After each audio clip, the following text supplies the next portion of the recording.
আসসালামু আলাইকুম। হ্যালো বন্ধুরা, আমি আজকে একটি ভয়ঙ্কর রাস্তা দিয়ে যাচ্ছি। এই রাস্তা দিয়ে যারা যায় তারা সবসময় ভয় পায়। তাও রাতে বাজে রাত 12টা, আমি যাওয়ার চেষ্টা করছি। যেতে যেতে অনেক ভয় পেয়েছি, গা ছমছম করেছে। সে বিষয়ে আপনাদেরকে একটু তুলে ধরার চেষ্টা করছি। এই গ্রামের পশ্চিম পাশে একটা পাকা রাস্তা আছে। আমি এখন যে রাস্তা যাচ্ছি এটা সেই পাকা রাস্তা। দিনের আলোতে সেটাকে নিরীহ মনে হলেও কিন্তু রাত নামলেই রাস্তা যেন জীবন্ত হয়ে ওঠে। গ্রামের কেউ সূর্য ডোবার পরপরই সেই পথে যায় না। যারা গিয়েছে তারা আর আগের মতন থাকে না, চুপচাপ হয়ে যায়, চোখের সব সময় ভয় লেগে থাকে। আমি সেই সাহস নিয়ে আমি এই গ্রামের রাস্তা দিয়ে যাওয়ার চেষ্টা করছি। আমি আজকে যে রাস্তা দিয়ে যাচ্ছি, অমাবস্যার রাত, আকাশে চাঁদ নেই, চারিদিকে অস্বাভাবিক নীরব। আমি একাই সেই রাস্তা দিয়ে বাইক করে ফিরছিলাম। হঠাৎ লক্ষ্য করলাম রাস্তার শব্দ বদলে গেছে। আমার কাঁধের ঠিক ফিসফিস করে কি একটা শব্দ শোনা যাচ্ছে। আমি পিছনে তাকাচ্ছি না, আর গাড়ি আমি চালিয়ে যাচ্ছি। হৃদয়স্পন্দন এত জোর হচ্ছিল যে মনে হচ্ছিল কেউ শুনে ফেলবে। সাহস করে আবার একটু গাড়ির স্পিডটা বাড়িয়ে দিলাম। সেই সঙ্গে সে শব্দ আরও বেশি শুরু হলো। এবার একদম আমার হেলমেটের ভিতরে চলে এসছে শব্দগুলো। হঠাৎ রাস্তার মাঝখানে দেখলাম একটি মানুষ দাঁড়িয়ে আছে।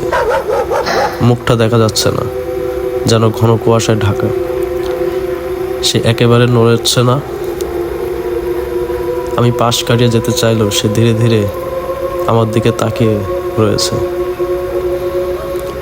আমি বাইক আরও বেশি জোরে চালাচ্ছি, কারণ আমার নিজের একটু ভয় ভয় লাগছে। নিঃশব্দ অন্ধকার ভরা রাত্রে আমি তাও সাহস নিয়ে এই রাস্তাতে বাইকে করে ফিরছি। চলতে চলতে অনেকটাই ভালো লাগছে। আমিও নাছরবান্দা আছি। যত রাতই হোক, যত অন্ধকারই হোক, আমি এই রাস্তা দিয়ে ফিরবই ফিরব। মাঝে মাঝে গাড়ির স্পিড বাড়াচ্ছি, আবার মাঝে মাঝে গাড়ির স্পিড কমাই দিচ্ছি। সামনে একটা লোক, জানি না সে লোকটা আদৌ মানুষ কিনা। এখন বাজে রাত 12টা 20 মিনিট। আগেই বলছিলাম সন্ধ্যার পরে গ্রামে মানুষ কেউ থাকে না, আর এখন তো রাত হয়ে গেছে অনেক। রাতে কেউ গ্রামে নাই, এটা কে সঠিক জানি না। এটাও দাঁড়িয়ে আছে। আমার সামনে 2টা কুকুর, একটা বসে গেছে। এখন আর একটু ভয়ের বিষয়ে আমি গাড়িটা একটু আস্তে আস্তে থামাই দিলাম। আমার সামনে একটি বন বিড়াল, তার সামনে দিয়ে যাইতে একটু ভয় পাচ্ছিলাম। আমি একটু দেখার চেষ্টা করবো আদৌ এটা কি বন বিড়াল নাকি অন্য কিছু। আমি আবার একটু হালকা নিস্তব্ধ হয়ে গেছি, গাটা আরো বেশি ছমছম করতেছে। এত রাতে 2টা মানুষ, 2টা কুকুর এবং একটি বন বিড়াল পাশ কাটিয়ে আমার যাওয়া লাগতেছে। অনেকটাই তীব্র ভয়ের ভিতরে আছি। মাঝে মাঝে কথাও বাইর হচ্ছে না। আমি জানি না আমার উদ্দেশ্য, আমার লক্ষ্যে আমি পৌঁছাবো কিনা। সামনে আরো কত কিছু যে থাকতে পারে, এটাও আমার কল্পনার বাইরে।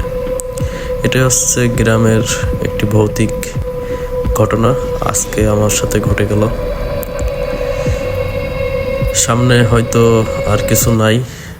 আমি গাড়ির স্পিডটা একটু বাড়িয়ে দিয়েছি, কারণ 3টা ঘটনা আমার সামনে, 4টা ঘটনা আমার সামনে পড়লো।